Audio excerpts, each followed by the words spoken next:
রাজ দেবী production.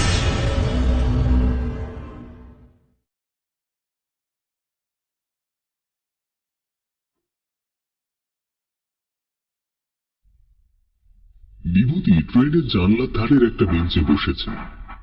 Train কচ্ছপের গতিতে Howrah station ছাড়ল। ধীরে ধীরে কিভাবে যেন জনজীবনের ব্যস্ততা হারিয়ে গেল বিভূতির মনন থেকে। বিভূতি চলেছে তারানাথের খোঁজে বীরভূমের উদ্দেশ্যে। সম্মুখের বেঞ্চে একজন আগন্তুক অনেকক্ষণ বসে বিভূতির উদাসীন অবস্থা পর্যবেক্ষণ করছিলেন। বিভূতিও যে বিষয়টা লক্ষ্য করেনি তা নয়। অবশেষে বাধ্য হয়েই সে বলল, একজন ব্যক্তিকে খুঁজতে যাচ্ছি আমি। আপনি আমার মধ্যে কিছু খুঁজে চলেছেন বুঝতে পারছি, তবে সেই অভিব্যক্তিটি আমায় ক্রমাগত বিরক্ত করছে মশাই। আলাপ জমাতে চাইছেন যখন, তখন আলাপটা একটা গল্পের মাধ্যমেই হোক। মানুষটির নাম তারানাথ চক্রবর্তী, একজন ব্যর্থ তান্ত্রিক। তার গল্প আপনাকে বলি।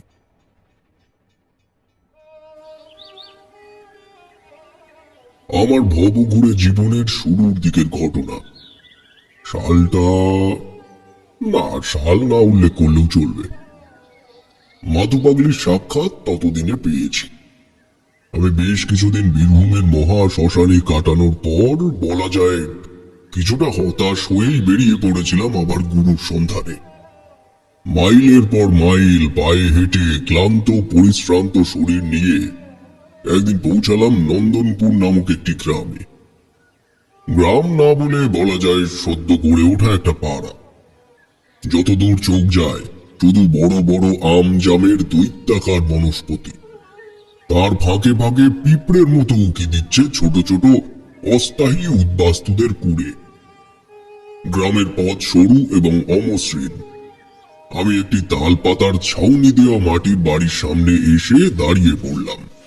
বাড়ির উঠোনে বসেছিলেন একজন বছর 50-এর বৃদ্ধ। আমার দাঁড়িয়ে পড়া ওনাকে দেখেই আমার দিকে সন্দিগ্ধ দৃষ্টিতে চেয়ে আছে দেখে আমি একটু এগিয়ে গেলাম তার কাছে। আমায় বলল, বিশ্বমাতার আরাধনা করো বুঝি? আমি অবাক হলাম। বললাম, হ্যাঁ, কিন্তু আপনি কি করে জানলেন? লোকটি হেসে উত্তর দিল, তোমার শরীরের কিছু লক্ষণ দেখে বুঝলাম বাবা। এক সময় আমিও কম করিনি এই পথে, তবে সেটা বলতে পারো বাধ্য হয়ে। মা বাবা আর অনাথ ছেলেটি ঠাঁই হয়েছিল এক সাধুর আশ্রমে। সেখান থেকেই যেটুকু শেখা। আমার যখন 16 বছর বয়স তখন সাধুজি মারা যান। সেই থেকেই পেটের দায়ে লোকের বাড়ি বাড়ি কাজ করতে শুরু করি, আর পথে যাওয়া হয়নি। আমি অবাক হয়ে শুনছিলাম ওনার কথাগুলি। উনি একটু থামতেই বললাম, এখন আপনার কিভাবে চলে তাহলে? বৃদ্ধ চোখ গোল গোল করে বলল, পলাশপুর গ্রামের গোস্বামী শ্রীধর রায়ের প্রধান বৃত্ত আমি। সেখান থেকে যা টাকা করি উপার্জন হয় তাতে আমার একটা পেটের দিব্যি চলে যায়। তবে এই দিন 15 হলো সেখানে কাজে যাওয়াও বন্ধ হয়েছে। কেন? ও বাড়িতে এখন কেউ নেই। নায়েব মশাই গেছেন সপরিবার তার মেসো মশাইয়ের বাড়িতে। ফিরবে এখনো দিন 10 বাকি। তাই আর আমার খুব মায়া হলো বৃদ্ধের ওপর। ওনার পাশে বসে বেশ খানিকক্ষণ নানান গল্প গুজব করলাম। কথায় কথায় জানতে পারলাম ওনার নাম প্রাণগোপাল বানুজ্জে। হাত দেখে কুষ্টি বিচার করা, ছোটখাটো তাবিজ কবচ করার বিদ্যে ওনার জানা আছে। একসময় প্রাণগোপাল বলল, আমার সাথে কুঞ্জতলার মন্দিরে চলো। ওখানে তুমি কাউকে না কাউকে ঠিক পেয়ে যাবে। এই অনেক উঁচু স্তরের সাধকদের আনাগোনা আছে ওখানে। কথাটা শুনে আমার মনে যেন শত শত সুখের পায়রা একসঙ্গে সশব্দে উড়ে গেল।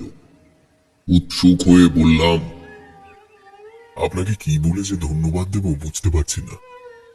আমি এখন পুণ্যস্থানে পৌঁছানোর পর্বে এক মুহূর্ত বিলম্ব করতে চাই না।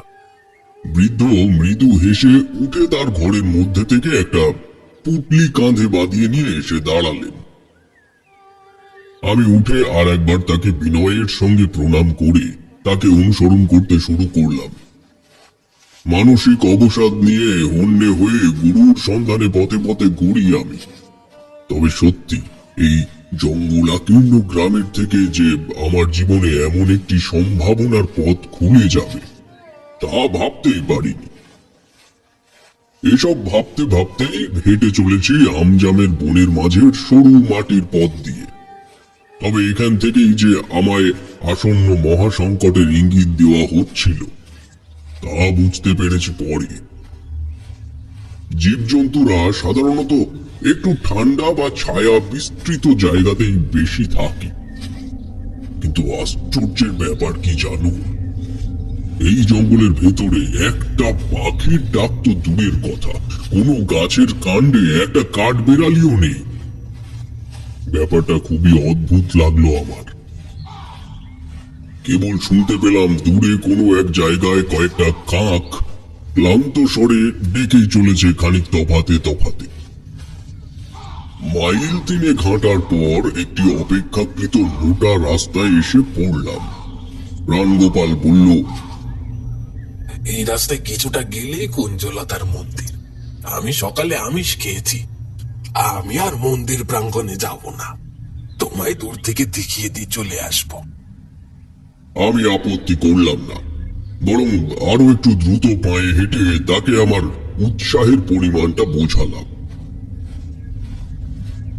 এদিকে জঙ্গলের পরিমাণ পাতলা, রাস্তার দুপাশেই কোমর সমান আগাছার জঙ্গল। প্রাণগোপাল আমায় আরো হাঁটানোর পর একটা ভগ্নপ্রায় পুরো বাড়ির সামনে নিয়ে এসে দাঁড় করালো। বলল, এইটা হলো কুঞ্জলতার পুরনো জমিদার বাড়ি। এই বাড়ির উপর প্রান্তে একটি বগলা দেবীর মন্দির আছে, ওখানে পৌঁছে বাকিটা নিজেই বুঝে যাবে। আমি আর ভেতরে যাব না বাবা, এই আমি আসি। বলে প্রাণগোপাল ওখান থেকে চলে গেল। আমিও মাথা নেড়ে বাড়ির ভেতরের দিকে এগিয়ে যেতে শুরু করলাম। জমিদার বাড়ি ছিল বোধহয় দোমহলা। পুরো বাড়িটির মাত্র একটি জায়গাতেই সেই দৃষ্টান্ত পাওয়া যাচ্ছে, বাকি সব জায়গায় উপরের ঘরগুলি ধসে পড়ে একতলার ছাদের উপর স্তূপাকার হয়ে রয়েছে। আমি ডান দিক বরাবর হেঁটে বাড়ির পেছন দিকটা এসে দেখি প্রাণগোপালের কথাই ঠিক। বাইরের থেকে বোঝারই উপায় নেই এই ধ্বংসাবশেষটির পিছনের প্রান্তে এমন চাঁদের হাট বসেছে। গোটা পাঁচেক সাধু গোল করে বসে নিজেদের মধ্যে কোনো কিছুর ব্যাপারে আলোচনা করছে। প্রত্যেকেরই মুখে একটা বিস্ময়ের ছাপ। আমি আর একটু এগিয়ে যেতেই আমার দিকে তাদের চোখ পড়ল। তৎক্ষণাৎ আমি হাঁটুর উপরে বসে ভক্তি ভরে তাদের উদ্দেশ্যে প্রণাম করলাম। চোখ খুলে পুনরায় সেদিকে তাকাতে আমার শরীরের রক্ত চলাচল কয়েক মুহূর্তের জন্য থেমে গেল। দেখি পাঁচজন নয়, আমার সামনে বসে আছে একটি খাটো ধুতি ও গেরুয়া বসন পরিহিত যুবক বলবো নাকি প্রৌঢ় এটা এখন নয়, বাদ রাখছি। এর বয়স নির্ধারণ করা শক্ত। দেখে মনে হয় 30, 40 বা 50 কিছু একটা তো হবে। মুখে কেমন একটা হাসি লেগে আছে সর্বদা। আমায় হাতের ইশারায় ওনার কাছে ডেকে বললেন, এসো এদিকে এসে বসো। গলার স্বর গম্ভীর হলেও আবেগ পরায়ণ। আমার মনে তখন অলৌকিকতার ঝড় বয়ে চলেছে দূরদমনীয় গতিতে। সেই ভাবটা বুঝতে না দিয়ে আমি তার পাশে গিয়ে পদ্মা আসনে বসলাম। সে কিছুক্ষণ আমার দিকে স্থির দৃষ্টিতে চেয়ে রইল, তারপর বলল, তুমি কি জানো তোমার জীবনে তুমি কতটা পুণ্য সঞ্চার করেছো? না বাবা, তবে আপনার পরিচয় নিয়ে আমার মনে অজস্র প্রশ্ন ঘোরাফেরা করছে। আমি কি এখন তার থেকেও গুরুত্বপূর্ণ একটা কাজ তোমায় করতে হবে। সময় চক্রে আমার সাথে তোমার দেখা হয়েছে বহুবার, ভবিষ্যতেও হবে, তাই পরিচয় আদান প্রদান নিয়ে এত উতলা হয়ে পড়ো না। কথাগুলো শুনে আমি আরো বিস্মিত হয়ে পড়লাম। লোকটা বলে কি? এর সাথে আমার আগেও দেখা হয়েছে, কিন্তু কই না তো। আমি তো আমার ফেলে আসা দিনগুলোয় এই চেহারার কাউকে দেখিনি। কিন্তু ক্ষণিকের ভগ্নাংশের পলক স্খলনের ফলে যে বিভীষিকাময় ঘটনা আমার সামনে ঘটে গেল, তাতে কোনো কিছুকে ঠিক বা ভুল বিচার করার মানসিকতা আমি তখন হারিয়ে ফেললাম। নিচু গলায় প্রশ্ন করলাম, বাবা, বিশ্বমাতা সেবা করাই তো আমি আমার জীবনের প্রধান ও শেষ কর্তব্য হিসেবে মনে করি। এছাড়া আপনি কোন কর্তব্যের কথা বলছেন দয়া করে আমায় সে ব্যাপারে অবগত করুন। সেবা করার প্রক্রিয়ার ব্যাপারে তোমায় আগে অবগত করি। তোমার জীবন প্রস্তরে যত মানুষকে তোমার বিশেষ গুণ ও নির্ভীকতার আদলে রক্ষা করতে পারবে, সেটাই হবে তোমার ইষ্টদেবীর চরণে শ্রেষ্ঠ পুষ্পাঞ্জলি। বিশ্বমাতা সূক্ষ্ম শরীরে সর্বস্তরে বিরাজ করতে পারে না। এই বিশেষ কর্মের জন্য তিনি কৃপাদৃষ্টি বর্ষণ করেন কিছু নির্দিষ্ট মানুষের উপর। মনে রেখো তারানাথ, তাদের মধ্যে তুমি একজন। বিস্ময়তার মেঘ ছেয়েছে আমার সম্পূর্ণ মন অন্তরিক্ষে। এখানে ওনার মুখে আমার নাম শোনাটাকেও একেবারে স্বাভাবিক বলেই মনে হলো। হাত জোর করে বললাম, আমায় কি করতে হবে বলুন বাবা। নিজেকে প্রস্তুত মনে করতে পারিনি এখনো, তাই বিপদ সংকুল জায়গায় আমার করণীয় কার্যের প্রতিফলনের বিষয়ে আমি নিশ্চিত হতে পারি না। সর্বদাই মনে হয় এখনো অনেক উচ্চমার্গের মানুষের সঙ্গে আমার পরিচয় হওয়ার আছে। লোকটি আমার কথা শুনে হেসে উঠল, বলল, যত মানুষকে বিপদের থেকে নিষ্পত্তি দিয়ে সুস্থ ও সুগম পথের দিশা দেখাবে, মনে রেখো ততবারই তুমি সাধনার পথে একটি করে ধাপ পেরিয়ে উপরে উঠবে। তাতেই হবে গুরু লাভ। লোকটির অভিব্যক্তিতে একটা সম্পূর্ণ সুনির্দেশনার ছাপ স্পষ্ট ছিল। কি যেন একটা আছে ওনার চাহনিতে, মন্ত্রমুগ্ধ হয়েছিলাম আমি। ঘোর কাটলো ক্ষণিকের নীরবতায়। বললাম, আমায় কি করতে হবে বাবা? পলাশপুরের জমিদার শ্রীধর রায়ের বাড়ির উদ্দেশ্যে এখনই বেরিয়ে পড়ো। ওনার গোটা বংশের উপর থেকে মর্মান্তিক মৃত্যু ঢেউ বয়ে যেতে চলেছে। যদি বিপরীত শক্তি পূর্ণ ক্ষমতা অর্জন করতে সক্ষম হয়, ওই বংশের একটা মানুষও আর বেঁচে থাকবে না। বিদ্যুতের মতো আমার মাথায় চলে এলো প্রাণ গোপালের কথাটা। ওই তো বলেছিল, পলাশপুর গ্রামের ভূস্বামী শ্রীধর রায়ের প্রধান বৃত্ত আমি। সেখান থেকে যা টাকা করি উপার্জন হয়, তাতে আমার একটা পেটের দিব্যি চলে যায়। তবে এই 3-15 হলো সেখানে কাজে যাওয়া বন্ধ হয়েছে। এত ভেবে আর সময় নষ্ট করো না। আবশ্যিকতার মুখোমুখি এখনো তুমি হওনি। লোকটি এই কথাটা ভুল বলেনি। এরপরে আমার সাথে যা যা ঘটলো তা এতটাই বিস্ময়কর, এতটাই অপ্রাকৃতিক যে এখনো সে দিনের কথা মনে এলে আমার হৃৎপিণ্ডের স্পন্দনে একটা অস্বাভাবিক চাঞ্চল্যতা লক্ষ্য করি। তারানাথ থামল। লক্ষ্য করলাম তার কপালে বিন্দু বিন্দু ঘাম জমেছে। ধীর হাতে একটা সিগারেট বের করে ঠোঁটে ঝুলিয়ে মুখ তুলে আমাদের দিকে চাইল। আমার বন্ধু কিশোরী সেন বলল, ঠাকুরমশাই ঠিক আছেন তো? তারানাথ সিগারেটটা ধরিয়ে বলল, ঠিক আছে। তবে কি জানো, আমার জীবনে সত্যি এমন এমন সময় নিজেকে ঠিক রাখতে হয়েছে যেখানে একটা স্বাভাবিক মানুষ মানসিকভাবে এতটাই ভেঙে পড়তে পারে যে কর্মের অগ্রগতি তো দূরের কথা, মুখের ভাষা পর্যন্ত হারিয়ে ফেলবে। যাই হোক, শোনো, বাবাজির আদেশ মতো বেরিয়ে পড়লাম পলাশপুর জমিদার বাড়ির উদ্দেশ্যে। ঠিকানা খুঁজে পেতে খুব একটা বেগ পেতে হলো না। জমিদার শ্রীধর রায় এই আগাছার মতো গড়ে ওঠা অঞ্চলের একজন রাজা সমতুল্য ব্যক্তি বললেও ভুল হবে না। তার বাড়ির সামনে পৌঁছানোর পরই এই মন্তব্যের সার্থকতা আবিষ্কার করতে পারলাম। ব্রিটিশ আমলের সুবিশাল দুমহলা বাড়ি, দুপাশে দুটো পুকুর এবং মাঝের থেকে যানবাহন আসা যাওয়া করার সুবাদে তৈরি করা হয়েছে পাথুরে রাস্তা। এই পথ ধরেই আমি জনশূন্য বাড়ির প্রাঙ্গণে এসে দাঁড়ালাম। সদর দরজায় ঝুলছে মস্ত একটা তালা। প্রাণগোপালের কথা অনুযায়ী জমিদার মশাই ও তার পরিবারের সকলে গেছে তার মেসো মশাইয়ের বাড়িতে। তবে কুঞ্জতলা মন্দির চত্বরের বাবাজির বলা কথা যে অক্ষরে অক্ষরে ঠিক, তা সেখানে দাঁড়িয়ে আমি বেশ অনুভব করছি। বাড়ির দিক ও অবস্থান সবকিছুই বাস্তু অনুসরণ করে হলেও কিছু একটা অমিল, যেন অশুভ কালো চাদরের আকার নিয়ে বাড়িটাকে ঘিরে আছে। এমন সময় কানে এলো মৃদু ঘোড়ার ডাকের মতো শব্দ। নিস্তব্ধ বাড়িতে সেই শব্দ যেন প্রতিধ্বনিত হলো বেশ কয়েকবারের জন্য। আমি শব্দ লক্ষ্য করে বাড়ির ডান দিক বরাবর এগিয়ে যেতেই দেখলাম মূল মহল লাগোয়া একটা বিশাল আস্তাবল রয়েছে এই দিকটায়। ঠিক তার পাশেই পুকুর। যেমন তোমাদের আগেই বললাম, এই পুকুর বাড়ির বাঁ দিকেও আরেকটি আছে। আস্তাবলের সামনে কিছুটা ছাউনি দেওয়া ফাঁকা জায়গা, তারপরেই একটি ফুট 10 উঁচু লোহার গেটের ওপারে বাঁধা আছে 3টি মিশমিশে কালো ঘোড়া। কি বিশাল তাদের চেহারা, শরীর থেকে যেন তেল ঝরে পড়ছে।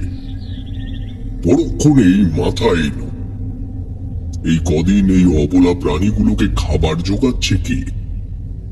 জমিদার মশাই ভ্রমণে গেছেন কতদিন আগে জানি না, তবে প্রাণগোপাল বলছিল উনি ফিরবেন এখনো দিন 15 পরে।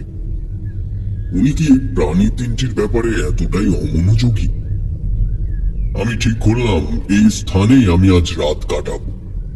বিকেলের দিকে একবার আশেপাশের থেকে ঘাস পাতা ছিঁড়ে এনে কোনো রকমে খাবারগুলো ওদের নাগাল পর্যন্ত পৌঁছাবো। কিছুটা জায়গা পরিষ্কার করে ওখানে বসলাম পুঁটলিটা রেখে। এখানে বলে রাখি, মানুষ যখন নিজের ইচ্ছার অনুকূলে কাজ করে তখন তার নাওয়া খাওয়ার সময়ের কোনো ঠিক থাকে না। ঠিক যেমন তোমরা অফিস যাও বলে সকাল সকাল স্নান খাওয়া সেরে বেরিয়ে যাও, কিন্তু ছুটির দিন কখনো কখনো দুপুরের খাবার খেতেও দুপুর পেরিয়ে যায়। তাও তো ভালো তোমাদের মাথার উপরে একটা চালা আছে। আমার যুবক বয়সের বেশিরভাগটাই কেটেছে চালচুলোহীন অবস্থায়। স্নান খাওয়ার কোনো ঠিক নেই, পথ হাঁটাটাই ছিল জীবনের মূল লক্ষ্য।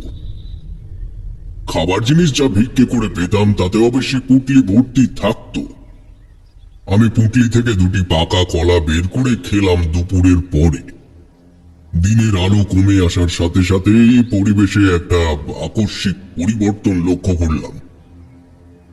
প্রকৃতি কি আদৌ এত নিঃশব্দে থাকতে পারে? একটা ঝিঁঝি পোকাও কি নেই কোথাও? বাতাসে কেমন একটা পুরনো সেতারের মিহি শব্দ মিশে আছে। দূরে কি কেউ সেতার বাজাচ্ছে? পরক্ষণেই মনে হলো শব্দটা আসছে ওই বিশাল অট্টালিকার ভেতর থেকে।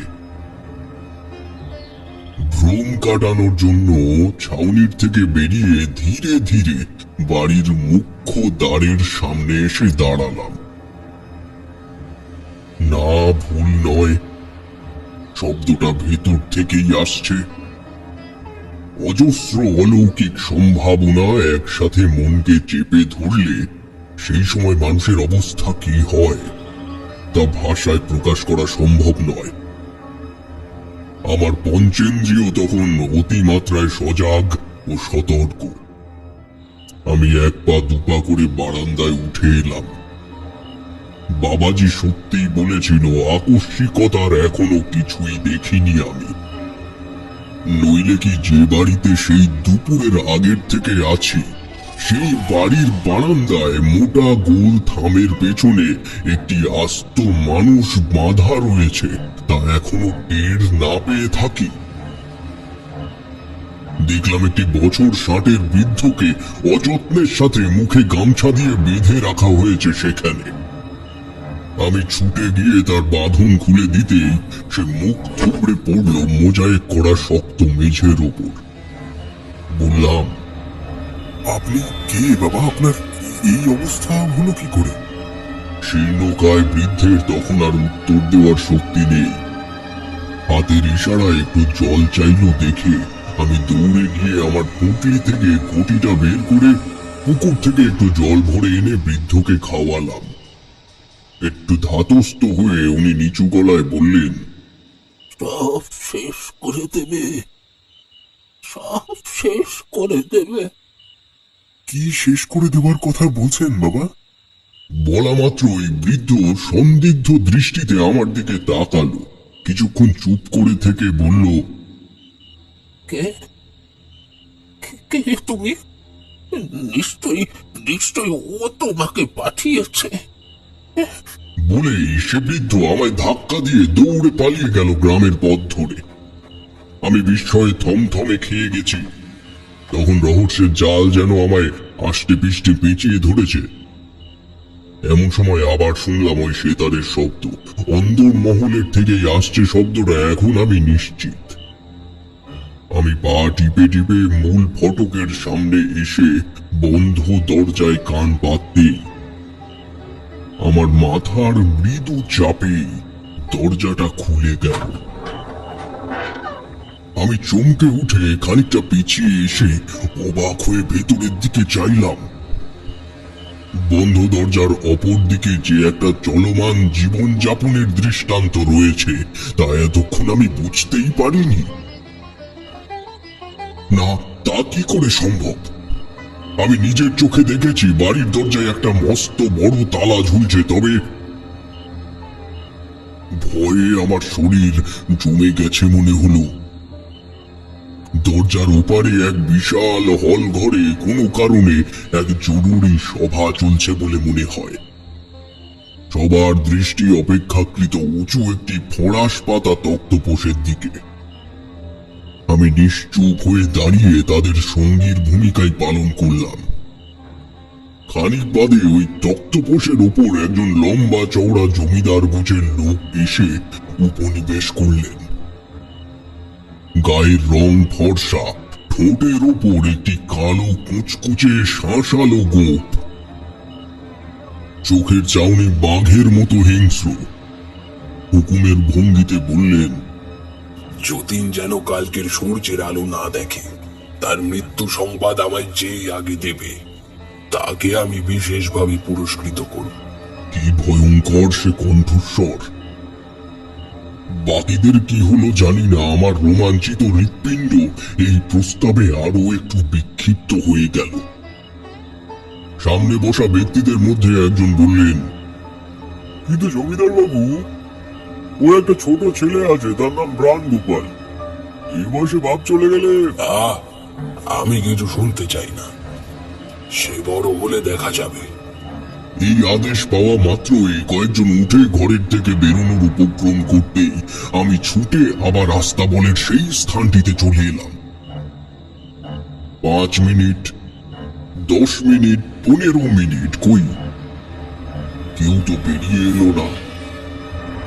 অবাক হয়ে বারান্দার সিঁড়িগুলির দিকে চেয়ে আছি, এমন সময় যে মানুষটি বারান্দা থেকে নেমে এলো তাকে দেখে আমি আর কোনো কিছু জ্ঞানলব্ধ রাখার মতো রইলাম না।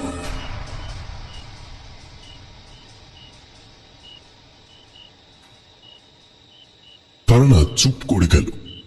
বুঝলাম ঘটনার ভয়াবহতা প্রতি মুহূর্তে তারানাথকে ভয়ঙ্কর ভাবে আতঙ্কিত করে তুলছে।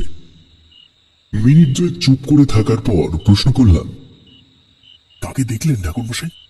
তারানাথ মাথা নিচু করেই বলল, দেখলাম কুঞ্জতলার সেই সাধুকে, যে আমাকে এই জমিদার বাড়ি আসার নির্দেশ দিয়েছিলেন।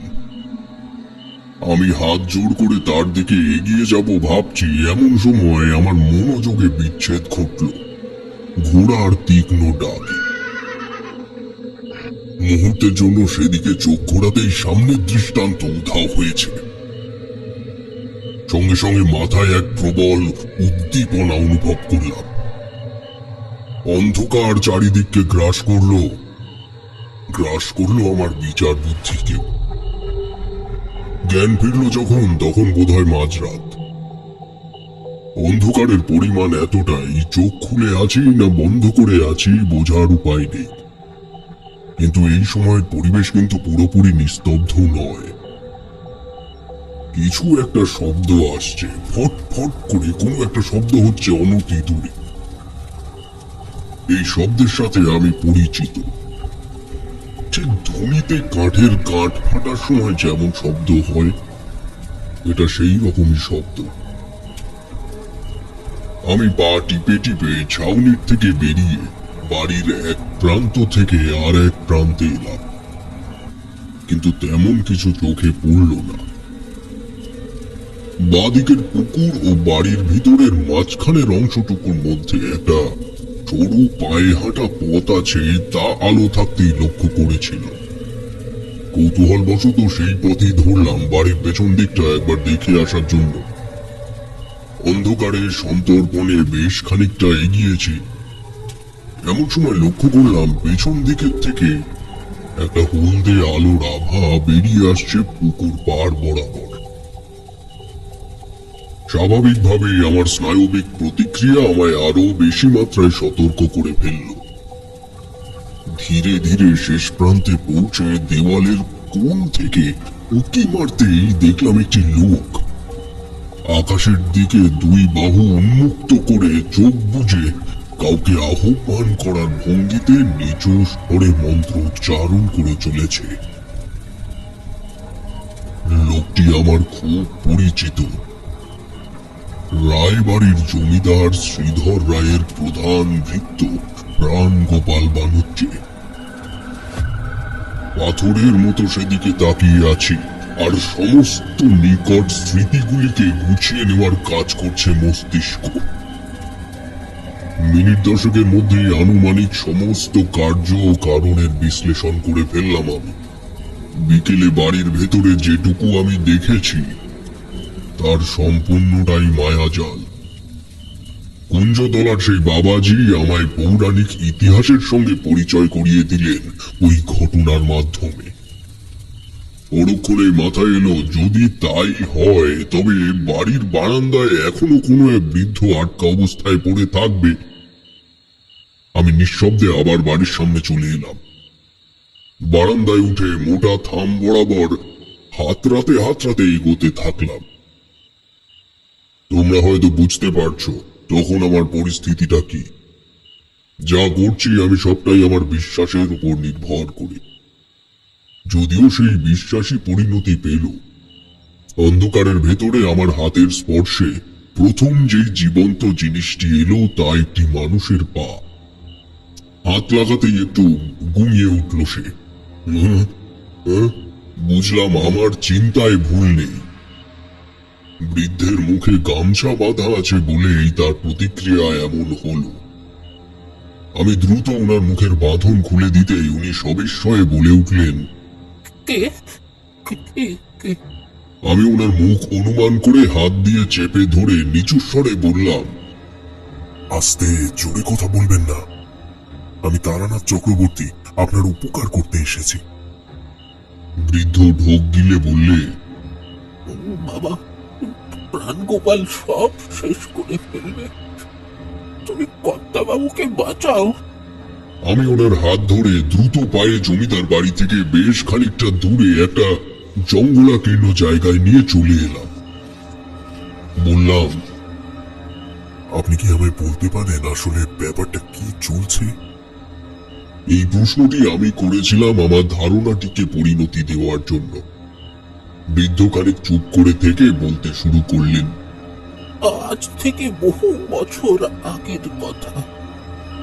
আমি তখনও এই জমিদার বাড়ির আস্তা বলে ঘোড়া দেখাশোনার কাজ করতাম। জমিদার শ্রীধর রায়ের পিতা রাজশেখর রায় খুব প্রজা বিদ্বেষী জমিদার ছিল। জমি ভাগে দিয়ে মানুষকে চাষ করিয়ে তার প্রাপ্য পারিশ্রমিকটুকু দিত না। একদিন যতীন ব্যানার্জি নামে একজন কৃষক জমিদার সভায় আসলো প্রতিবাদ জানাতে।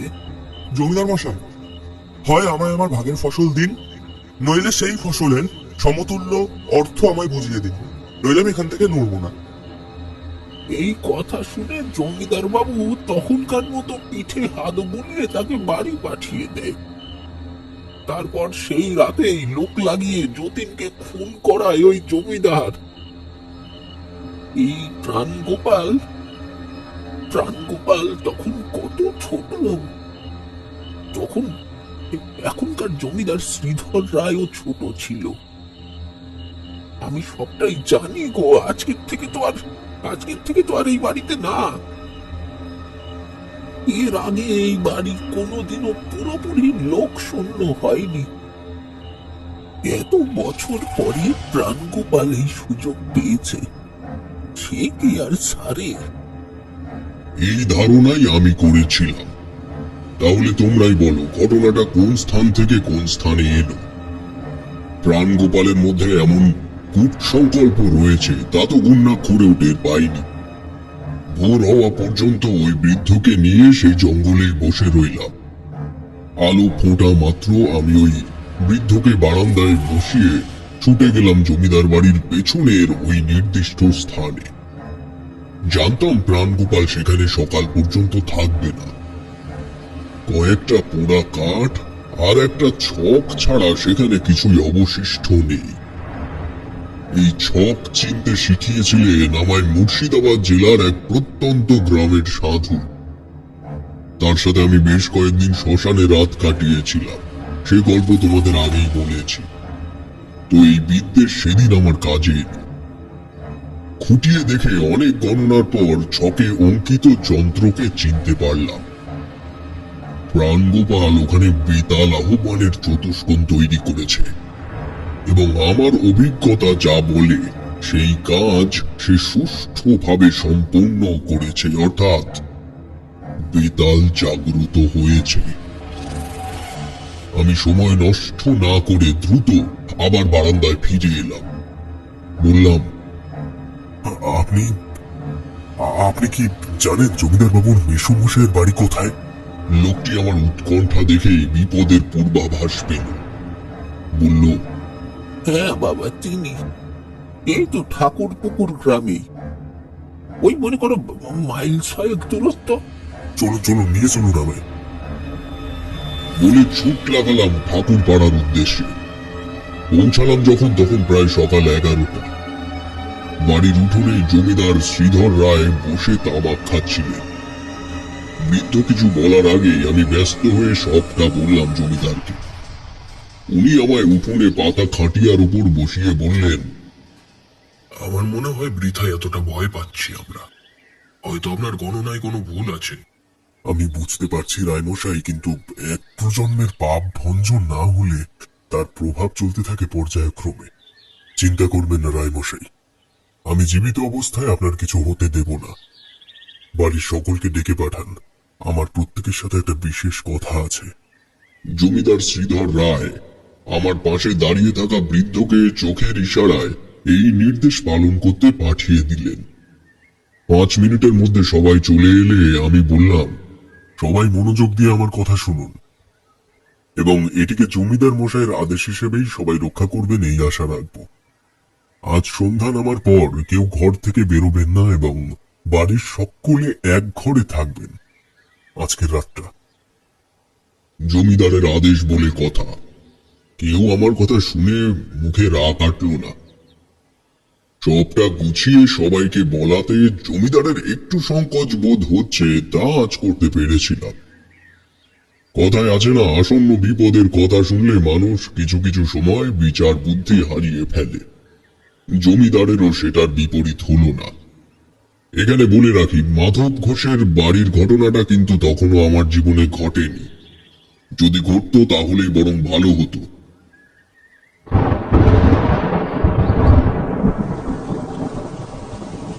তারানাথ মাথা নিচু করে নারকেলের মালা দিয়ে বানানো ছাইদানিটার দিকে এক মনে চেয়ে রইল।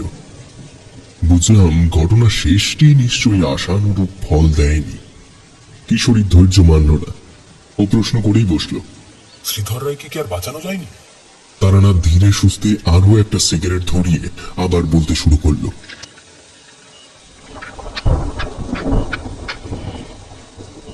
সেদিন সন্ধ্যা নামলে আমি পুরো বাড়ি গাত্রবন্ধন করে সকলের সাথে একটি ঘরে দরজার কপাট সম্মুখে বসে রইলাম।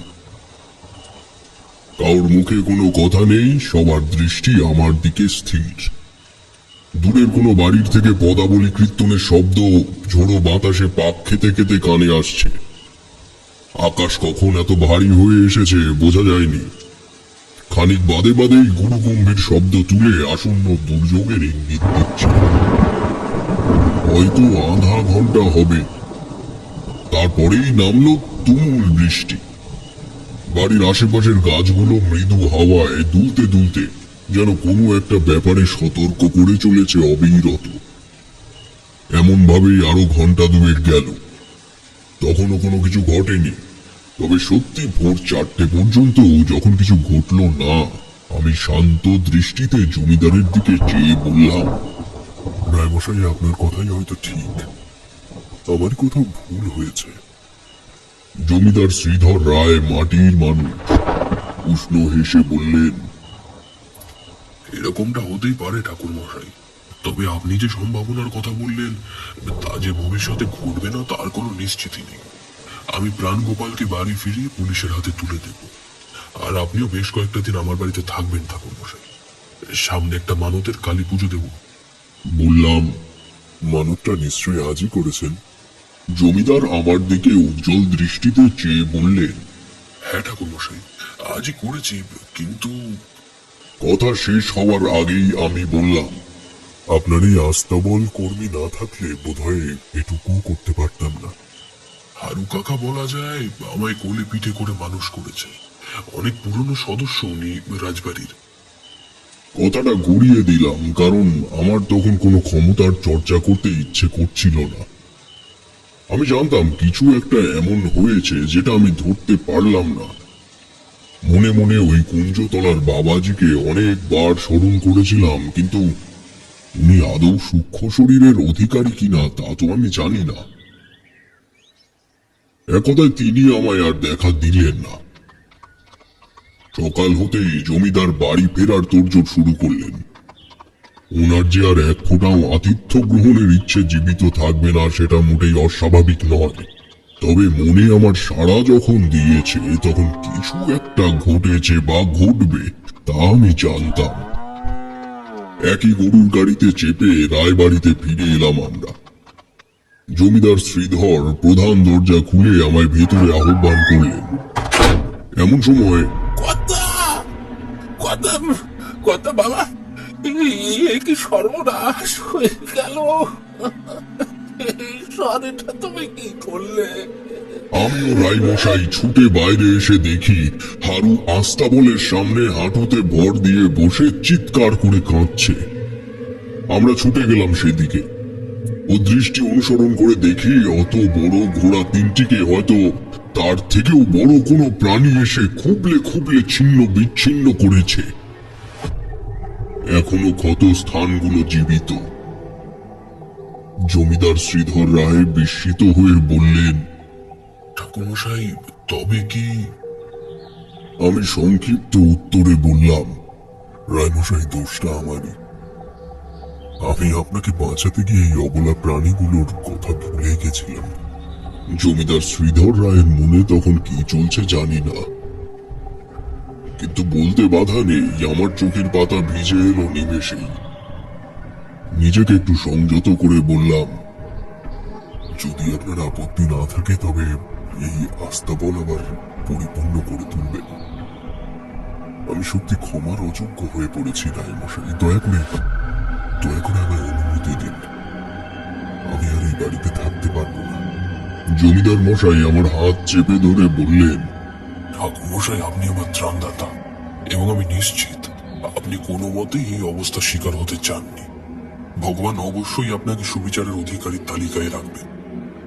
তবুও আপনি সাম্প্রতিক দুর্ঘটনার বাতাবরণ থেকে দূরে থাকতে চাইলে আমি আপনাকে বাধা দেব না, কিন্তু সামনের শনিবারে বাড়িতে পুজো রাখবো, এবং আপনার কথা মতো সেদিনই বাড়িতে আরো 3টি পোষ্য এনে তাদের জন্য নিজেকে উৎসর্গ করব।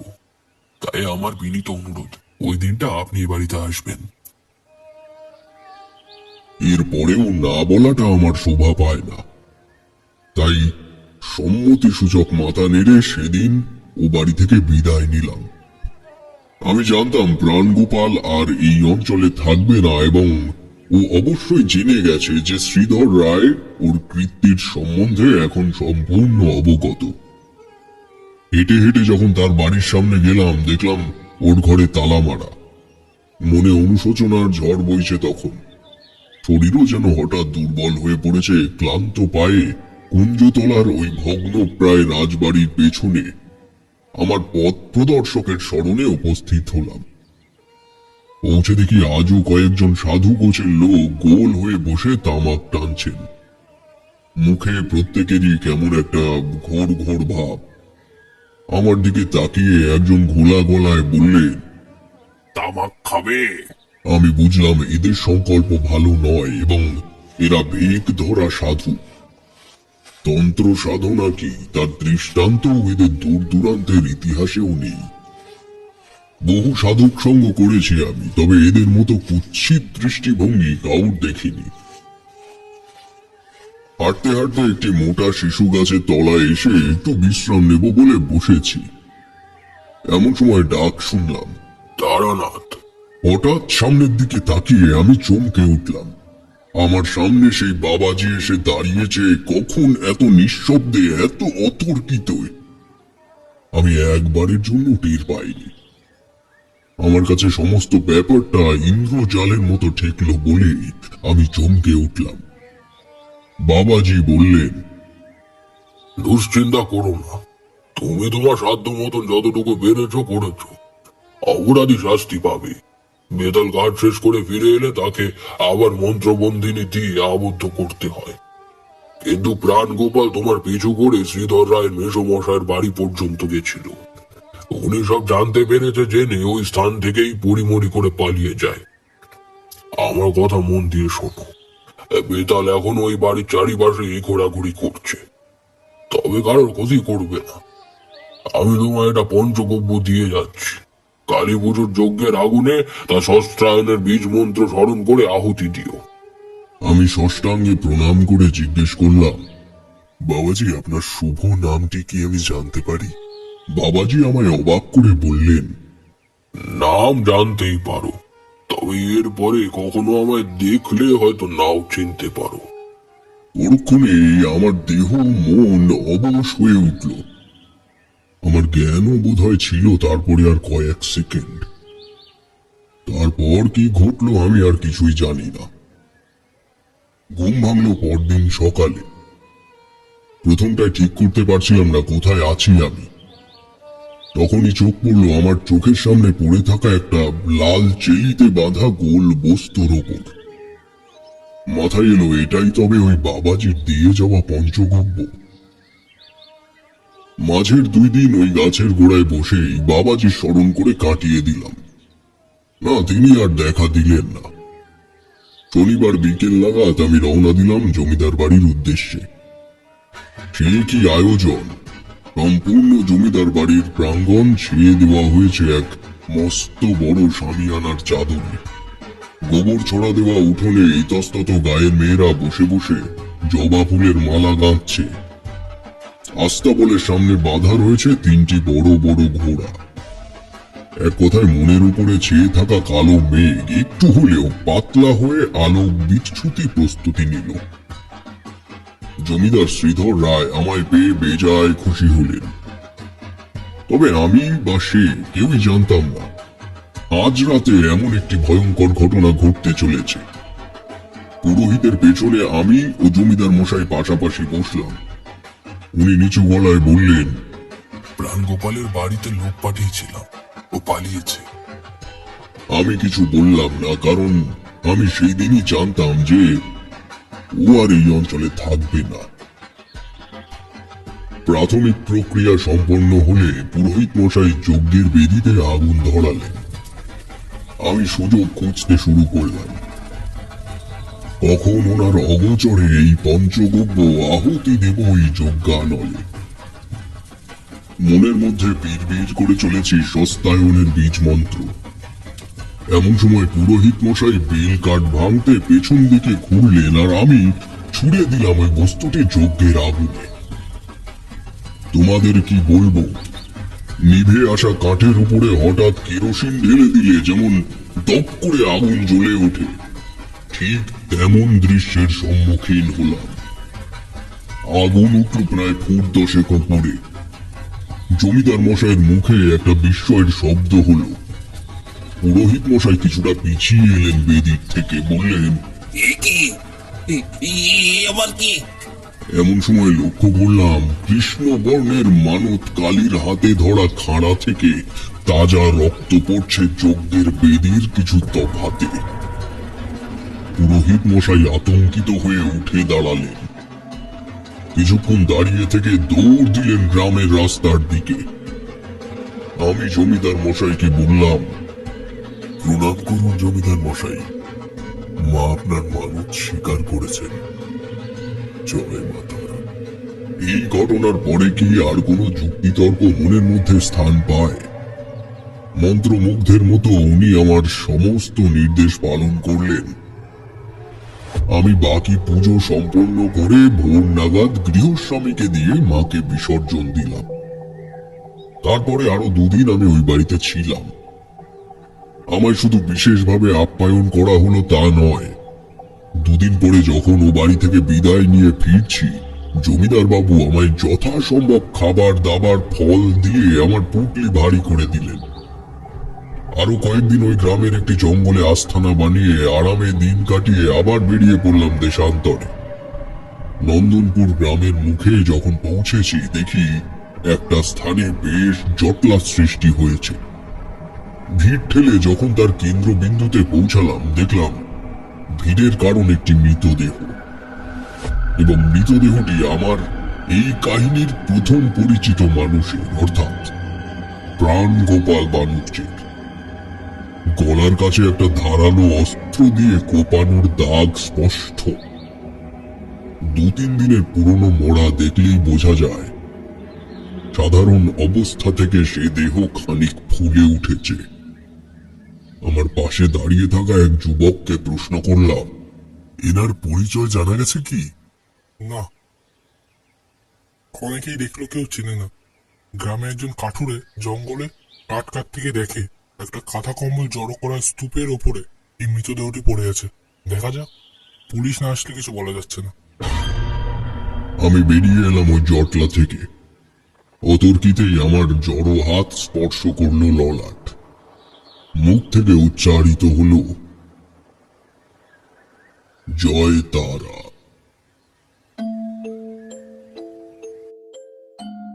রাজদেবী প্রোডাকশনে শুনছিলেন একটি তারানাথ তান্ত্রিকের গল্প, তারানাথ তান্ত্রিক ও পলাশপুরের অভিশপ্ত বাড়ি। গল্পটি কেমন লাগলো জানাতে ভুলবেন না আপনাদের মূল্যবান কমেন্টের মাধ্যমে। আর হ্যাঁ, জানিয়ে রাখি, প্রজেক্ট পাসিং শো সিজন 3 শুরু হওয়ার আগে এরকম বেশ কয়েকটি বিশেষ গল্প বিভূতির কাছের থেকে শুনে নিতে চলেছে তার সহযাত্রী। তাই আপনাদেরকেও এই গল্পগুলির অংশীদার হতে হবে তো নাকি? যারা যারা এখনো রাজদেবী প্রোডাকশনকে সাবস্ক্রাইব করেননি, তারা অবশ্যই গল্পটি শুনে ভালো লাগলে এখনই দেরি না করে চ্যানেলটিকে সাবস্ক্রাইব করে নেবেন। আমরা খুব শীঘ্রই প্রজেক্ট পাসিং শো সিজন 3 এর দিকে এগোচ্ছি। গল্পটির সমগ্র পরিচালনায় ছিল দেবী অঞ্জি দাস, শব্দ সংযোজন ও আবহে টিম রাজদেবী প্রোডাকশন। গল্পটির বিভিন্ন চরিত্রে রাজপ্রতাপ, সন্তু, প্রচ্ছদ অঙ্কনে দাস স্টুডিও। তবে আজকের মতো এখানে শেষ করছি, ফিরবো আবার পরবর্তী গল্প নিয়ে। ততদিন সুস্থ থাকুন, সঙ্গে থাকুন।